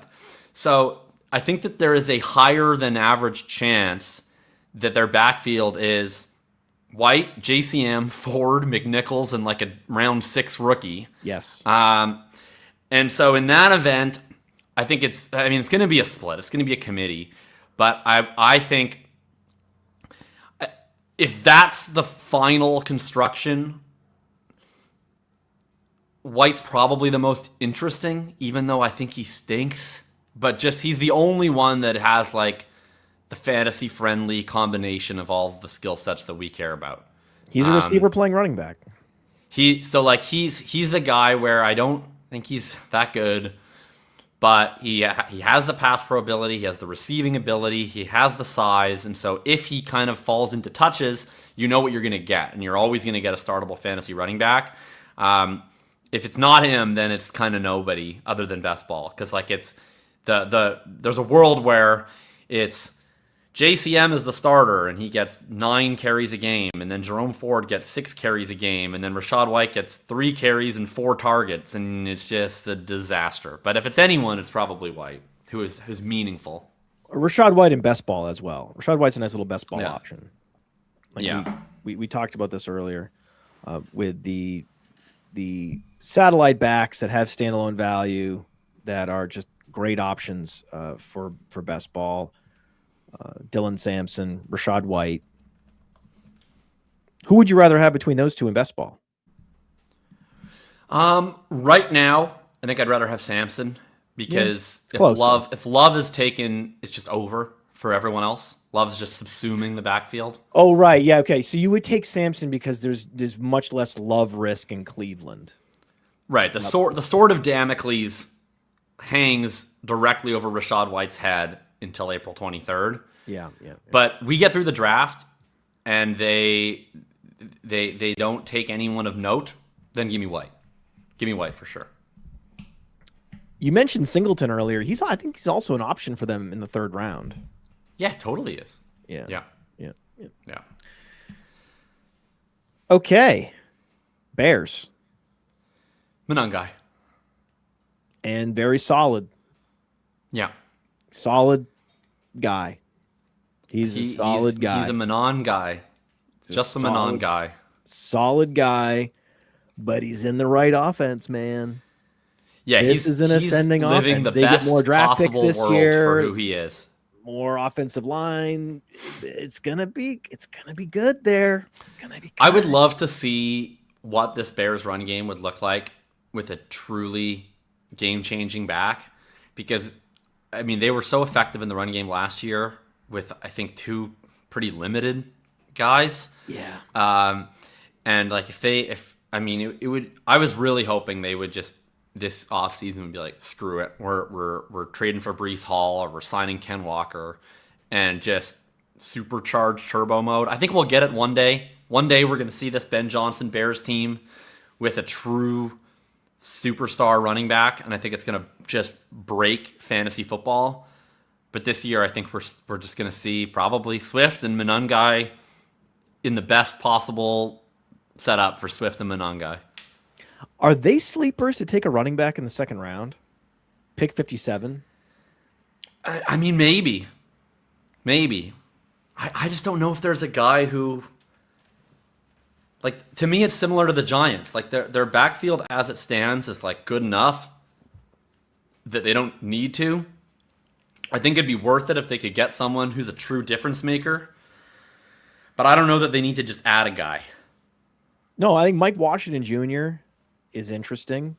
And I think whether it's 2nd round, 3rd round, they could use someone with some real explosiveness. That's the one thing Monangai doesn't have. Monangai is a ferocious runner. And he doesn't have the receiving ability extraordinaire.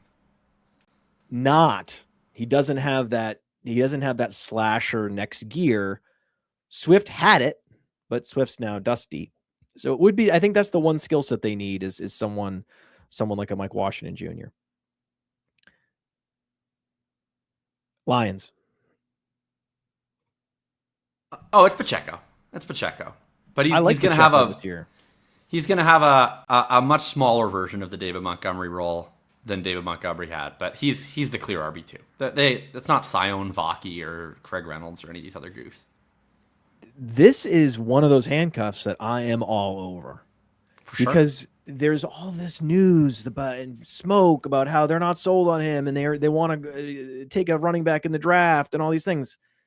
No, they brought in Pacheco, who was the de facto starter for a world championship team. This is the perfect sort of complementary back that can come in, and he also brings explosiveness. So the defense never gets a break when he comes in for Gibbs, and I think I love it. And Gibbs gets nicked up. Pacheco becomes a monster. He's a guy they can give a 60% opportunity share to. He has had that in a few games in Kansas City where he was the absolute starter. So and there's no debate. Like when I asked you, you were very quick to say Pacheco. Yeah, it's definitely Pacheco. Whereas a lot of these other backfields were like, we're back and forth. And so it's a great team. And if we're looking at just pure contingent value, especially in seasonal leagues, Pacheco is a great target.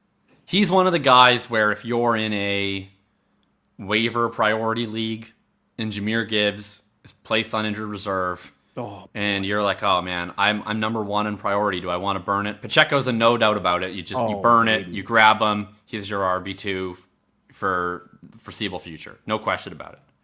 I don't like to take first round running back handcuffs in best ball ever, because I'm spending so much capital on these running backs across my portfolio of teams to bet against myself by having any Pacheco.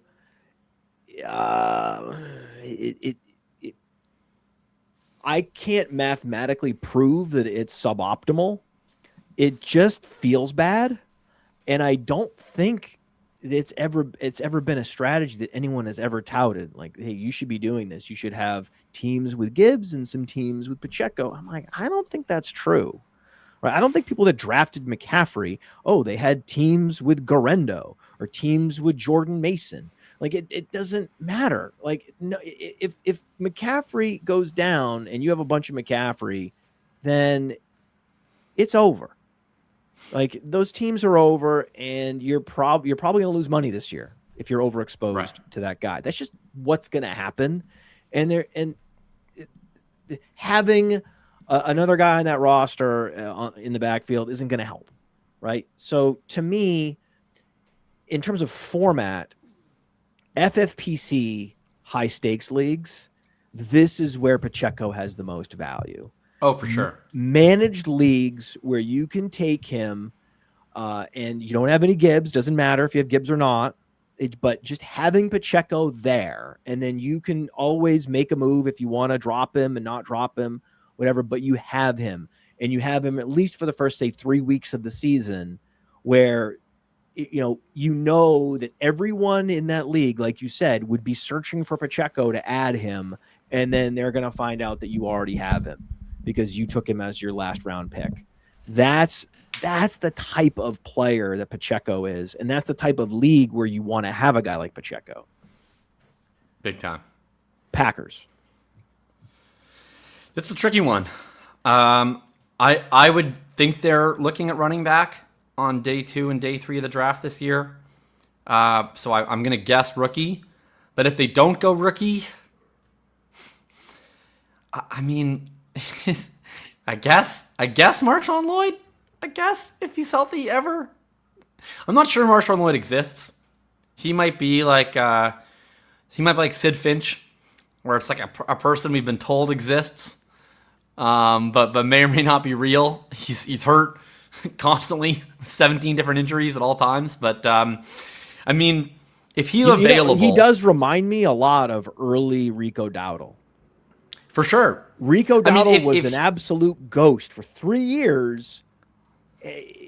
No one was even sure where he stood on the depth chart. Was he on the roster? Was he not on the roster? Was he on the practice squad?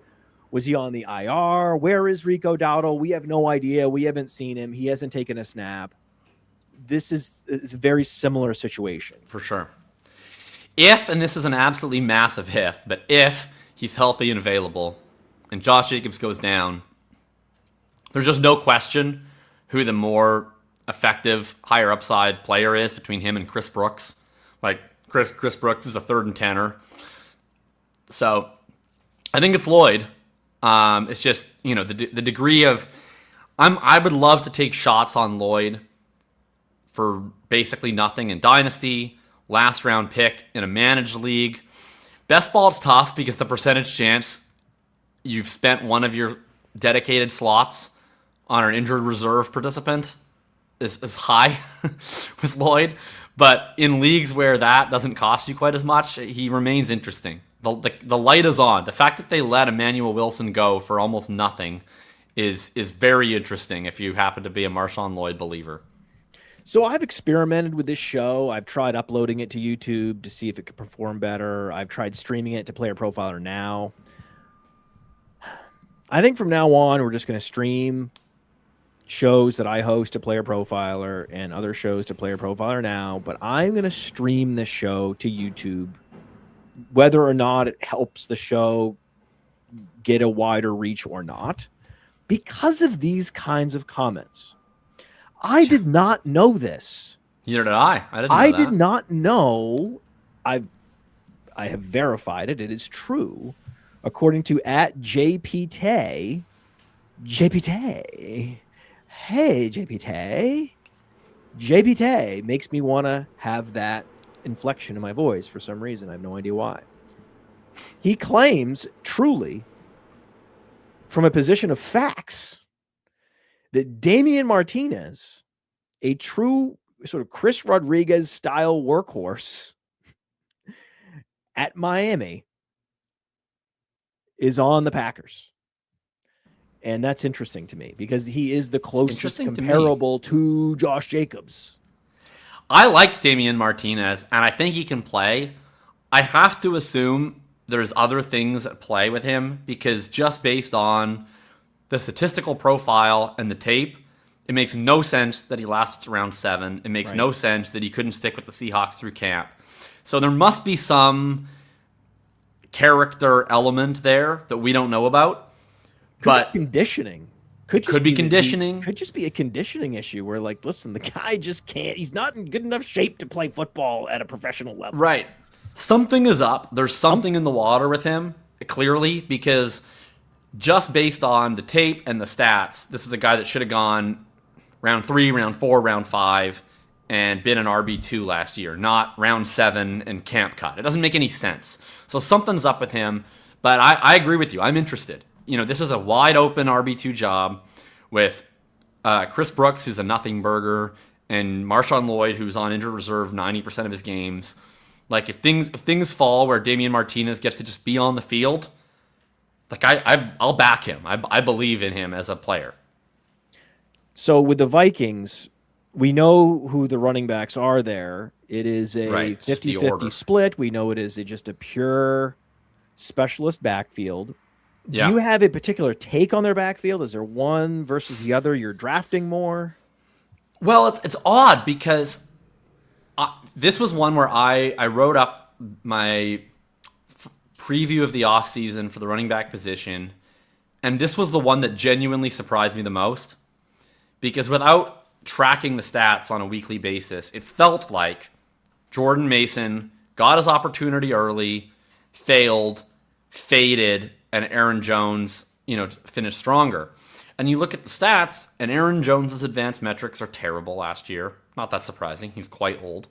And Jordan Mason's were shockingly good, like quite good. And then you'd think that would be a good thing for Jordan Mason. But I don't even know if it is, because I'm like, if last year he was actually very effective, but they just didn't care. They were just still playing Aaron Jones anyways. It's like, what more could Jordan Mason do? Because it's not like he's going to show up this year and be a 3-down all situations back. That's not who he is. He's a specialist runner who is effective at running. And that didn't seem like it was enough for them last year. So I don't rate his chances of taking over this backfield very highly because he's already been the far more effective rusher, and they didn't give a crap about that. So I'm thinking it's just going to be kind of an ugly split. And then even in the event that Aaron Jones goes down, which I would say is like almost certain. Oh my God, I'm blanking. Who's that converted wide receiver that the Vikings have that was kind of interesting last year? It's just like Xavier something? Xavier something? Oh my God. Xavier Scott. Is it Xavier Scott? It's Xavier Scott. His name is exactly Xavier Scott. Xavier Scott. Like he's kind of funky and is like a deep stash. I'd honestly haven't nowhere on the seasonal league radar. But if you're in a deep league, I'd stash him because Aaron Jones is missing time. I promise you. And I don't think they want Jordan Mason to be more than a specialist. So I think all of a sudden Xavier Scott could be playing half the snaps. So I put up on the screen there the Aaron Jones injury history. Given his age, his size, and his recent injury history, where before he was quite durable, now it's hamstring, shoulder, hip, all in one season. This is a situation where he is how old? He's 31. Yeah. So I mean, meanwhile, Xavier Scott, very athletic, okay, from Maine, and 220 pounds with receiving skills. This is a guy that you need to be stashing.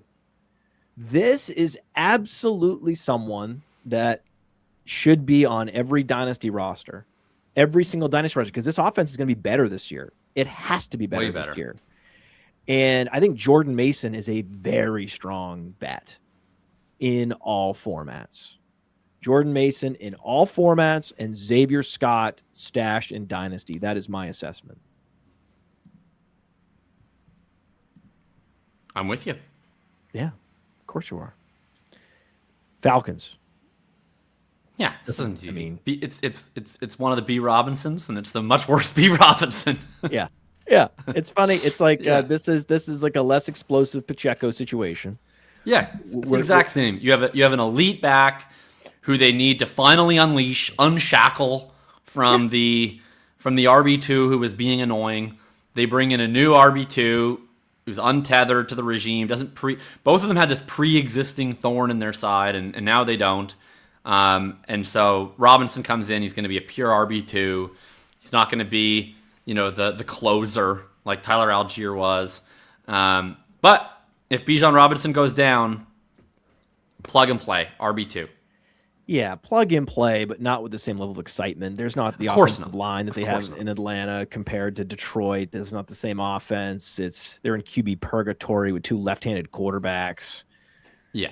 I mean, Brian Robinson's going to have to learn how to take a handoff going the opposite way.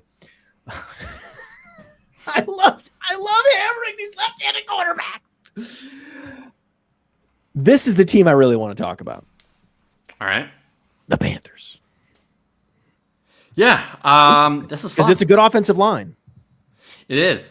Their RB2 to start the year will be Jonathan Brooks. But I think that there's a very good chance that their RB2 to finish the year is Chuba Hubbard. Because you love Jonathan Brooks that much. I loved Jonathan Brooks 2 ACLs ago. I don't think anyone knows what Jonathan Brooks we're going to see this season.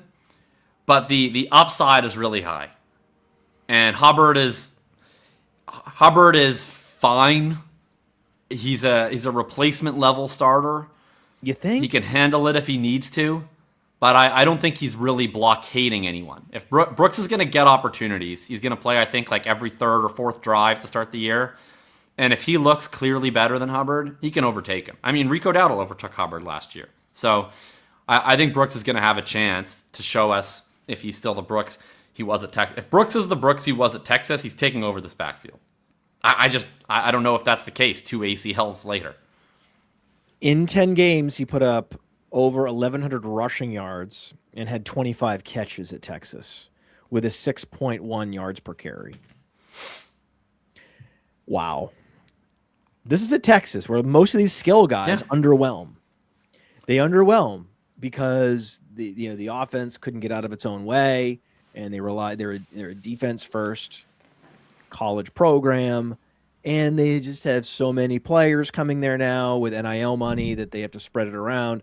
But there was a time when Jonathan Brooks showed at Texas true offensive skill position dominance, and body parts heal, man. Tendons heal, ligaments heal better than they ever have with modern medicine. So Jonathan Brooks is very much a guy that I love. It's just that there's too many people like you out there pumping him up that it makes it hard, right? It's so much easier for someone like me to go get someone like Pacheco or someone like Braylon Allen. This Jonathan Brooks, man, there was a buy window, and the Dowdle thing, what it did was it distracted people in Dynasty away from the real prize, which was to get Jonathan Brooks at a massive discount last year at this time, right? So as soon as they signed Dowdle, move in, bang, and that was the time. So we're a year later, it's all played out perfectly for Jonathan Brooks, and now you have to pay. You're not going to get a discount on this guy. You're going to have to pay up. The people that have Jonathan Brooks on their roster have suffered, and they're not going to give him up easily. Right. So, good news, bad news. It's one of those things where we're just trying to we like to give the real talk for Dynasty, like what you're up against. You can't just go add players. It's not that easy. You can't just trade for a guy. What's the highest rookie pick you'd give for Jonathan Brooks? And I know we want to be more creative. We want to add him into existing trades, but like just you're forced. You have to name a pick. If he were healthy and being drafted in this class, he would be the RB2. Yeah, definitely. Though I really like Price, but he would be the RB2 definitely. Given that, we're not sure about the health, but I tend to bet on health. I tend to bet on modern medicine. So given this class, 9th, 10th pick. Oh my God. Whoa. Wow. Wouldn't you? No, I wouldn't do that. But I would. Too rich for you? That's too rich for me. Okay. Well, I don't think you have to pay. You don't have to pay that. You don't have to pay that. So you can buy. I'm saying the most I would pay. Like right. I'm saying really wanted if him, you would pay that, I was actually trying, you can get all the Brooks you want for less than that. Yeah. The problem is the wide receivers that are going to be available there are going to dwarf him in terms of lifetime value. Like on the player profiler rankings, if I went to the player profiler rankings and pulled them up, it would be a second round pick.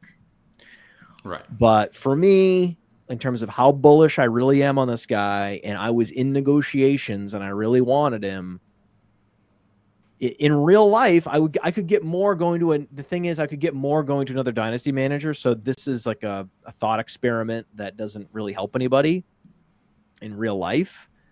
But if I had to put I am very in on Jonathan Brooks. And I knew you were very in on Jonathan Brooks. And so I have to admit that this whole segment that has been like basically the whole show was reverse engineered so we could tout Jonathan Brooks. Really, I've been waiting for this moment. And so, yes, I would give up a very late first rounder in single quarterback. In superflex, I would give up a second rounder. If there was no other choice, I was super strong at wide receiver. I needed a running back. I couldn't find any other trade partners in my league where I could, get an asset that I just knew was generally more valuable to the league and then flip him and then come back for Jonathan Brooks. Like, you can do all those things. I understand all that, Jacob. But I like touting, man. I like touting guys because the team is set, the way the team is set up, because I also like Chuba Hubbard, but the team, the way it's set up and his profile and the injury comeback and all these things, it's a fun thing to talk about. It's a fun thing to just sort of experiment. What in particular situations, what's the most you would give up? But yeah, you're talking like a mid-second rounder, right? I'm talking more like a mid to late second round. Yeah, I know. Yeah, I know. Yeah, I get it. But I really tried hard. But I love it. I love the boldness. I really tried hard. I could have just said mid-second rounder, and we could have moved on like every other fantasy show, right? We could have, because we're just trying to be correct, right? What is the exact value? You meant for it. You said You said it with your chest. But I mean, we have the Dynasty Dominator app. It's in the App Store. You can go do a trade analysis. You can do the price lookup. You can see exactly what this guy's worth in Dynasty. If you want, we have the tools for that. That's not why you tune into this show, because you want to see how far real people are willing to go.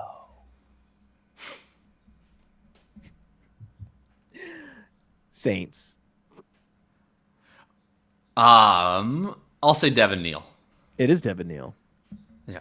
And for that reason, Devin Neal is more exciting than most people. Or if you had to measure his Q score across Dynasty podcasts, I think that he deserves a little more attention. Agreed. But that's Travis Etienne goes there. He's the workhorse, and that's all true. But Devin Neal can operate in that position. He was given carries, right? He didn't do great. Like, he had like a 15-point game, and that was it. Mostly disappointed. But he was a rookie from the 6th round who was essentially given a starting job as a rookie. That's a rare thing, just by itself. Devin Neal has the profile of an RB2 you like to bet on, because he doesn't do anything at an exceptional level, but he does everything at an adequate level. So he's a guy that can fill the space that's available to him. And he's the classic example of, like, if he's probably never going to be a team's plan A RB1 all year. He's not explosive enough. He's not dynamic enough. But he's a classic type of back where if your plan A gets hurt and Devin Neal is the next man up, he can just play 85% of the snaps. He can play in every single situation. You don't need to configure a committee around him. He can fill the space. He can be that plug-and-play RB2 for you. Couldn't agree more. Buccaneers. This one's interesting. I mean, Gainwell is the guy they paid, so he's going to be the RB2. But I do think there's potential for. Let's assume Bucky Irving gets hurt, and Gainwell starts out similar to what Rashad White did last year, and we go, oh, Kenny Gainwell is magically turned back into a pumpkin. He's not the guy we saw with the Steelers, and Sean Tucker continues to be explosive, continues to be exciting. So I'm probably at cost. I'm definitely more into Tucker. There are very few RB3s I would want more than Tucker. There's no RB3 I would want more than Tucker. He is a very clear RB3, because we've talked about this. Well, like Kamani Vidal, it's not clear, right? So in this case, with the Buccaneers, it is clear. It's clear. They brought in Gainwell because they like Gainwell. But this Sean Tucker, man, and we're talking about an undrafted guy because of medical concerns. And when you are undrafted for whatever reason, even if you solve the medical concerns, like Jonathan Brooks will, then you still have to then move your way up the depth chart and usurp other players and prove to the coaches, oh, hey, I can actually do some things that Rashad White can't, especially between the tackles. Okay, we'll keep you. We'll let Rashad White go. Okay, here we go. Yeah, so it takes more time. If he had that capital, he would have had the opportunities right away. But now he first has to prove that he's no longer a medical risk. Now he has to prove that he can play, and he finally did that last year. And it takes time. And now he's 24 years old. He's not that old, right? You got rookies coming into the league at 24 now because of NIL.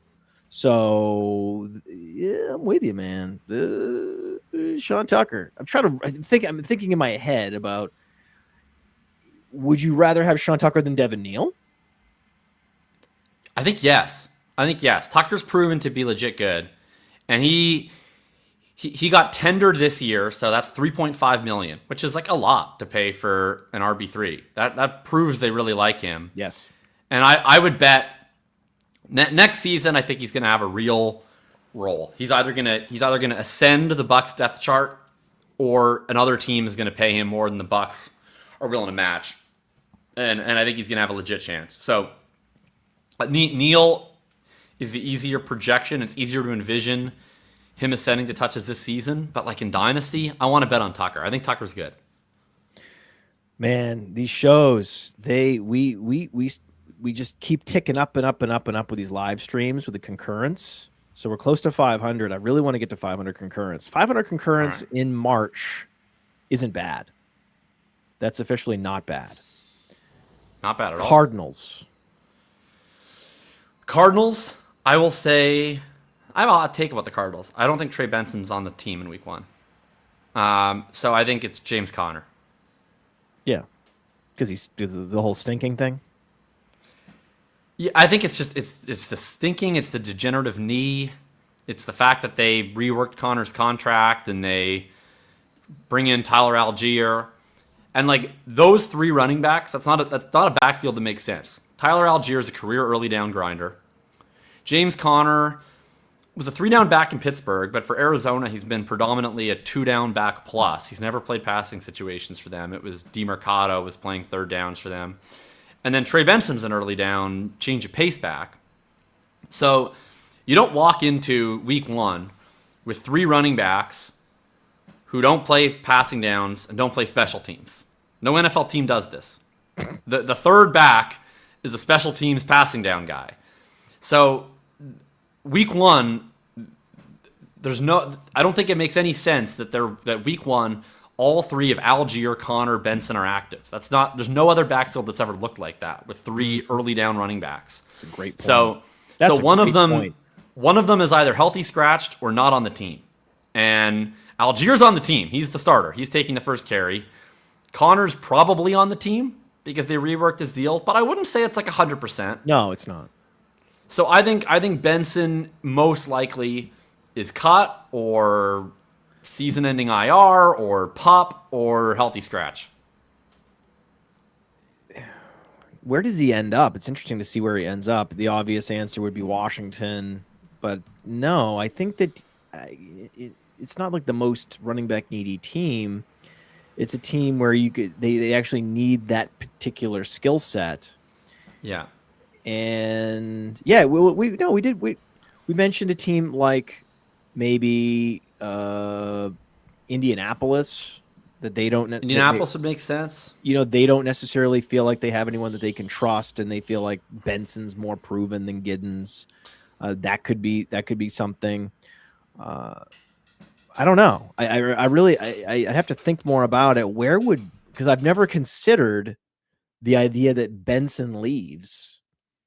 But he could. Maybe even Miami. I don't know. It's very tricky. Very tricky. I mean, he is the type of guy where if he does leave, like it's just going to be whatever GM liked Trey Benson in the draft. And like that might not even be a team that needs a running back. But there's surely some GM who on draft day was thinking to themselves, I can't wait to take Trey Benson in round 3.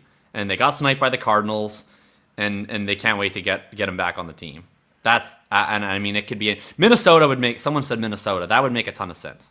Yeah, Minnesota makes a ton of sense because the RB3 is wide open there. Though we are committed to Xavier Scott. Don't forget. Yeah, that's true.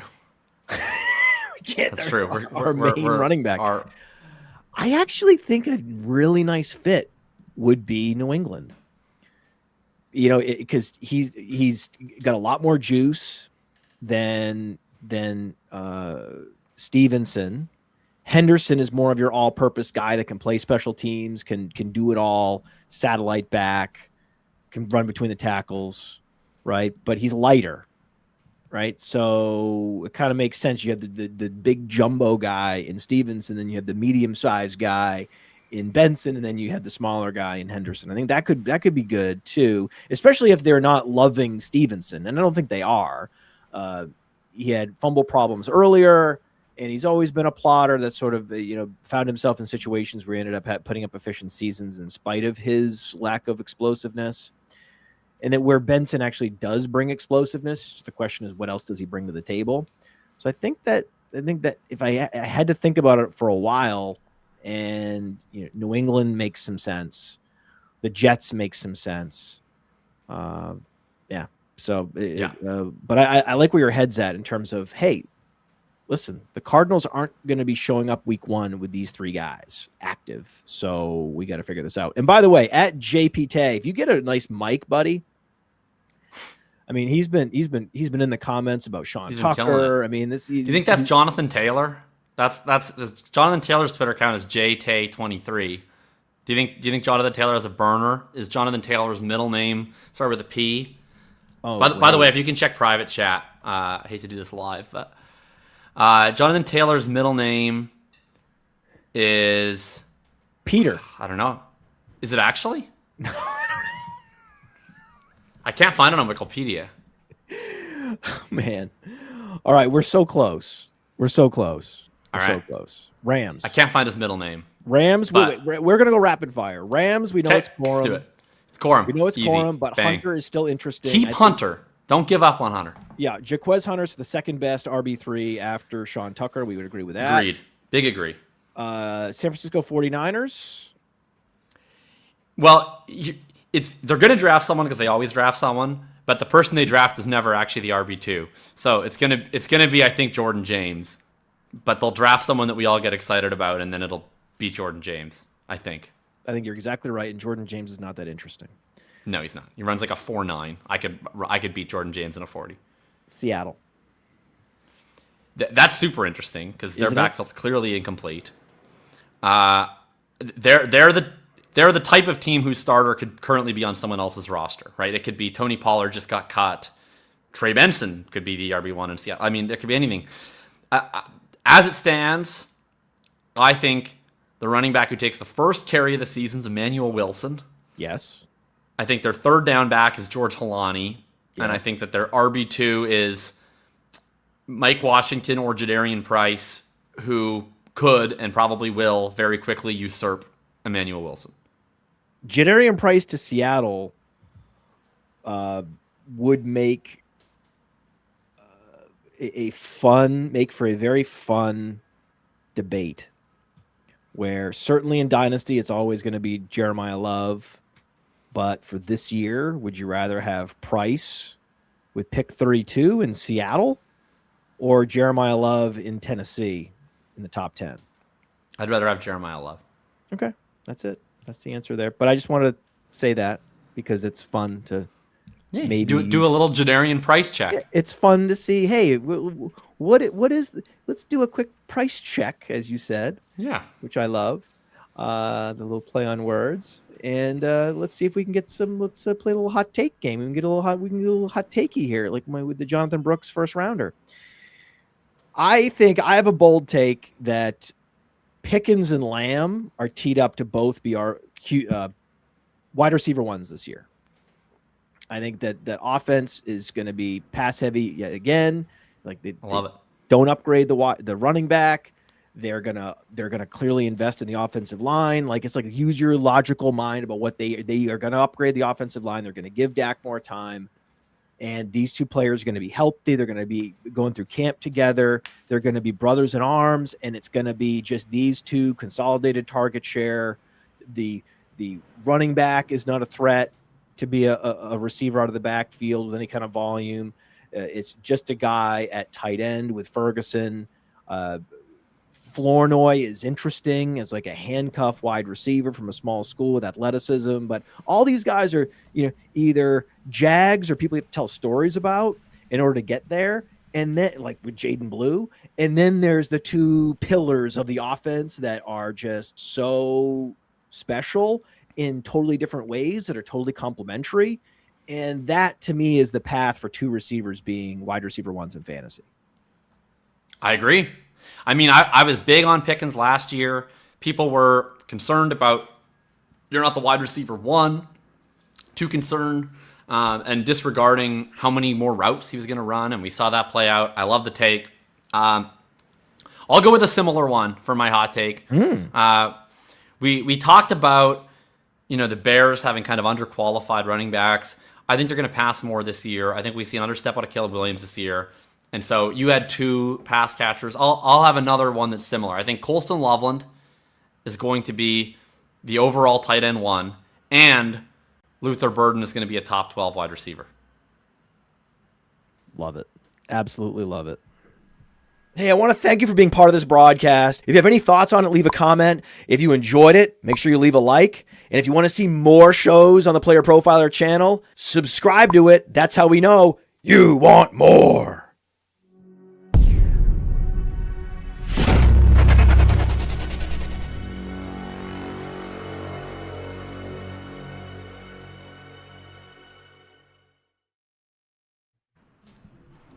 Oh, I was supposed to play the end. I was supposed to play the outro, and then I was still supposed live. to. Yeah, we're still live. I was supposed to actually, because I'm still getting used to this.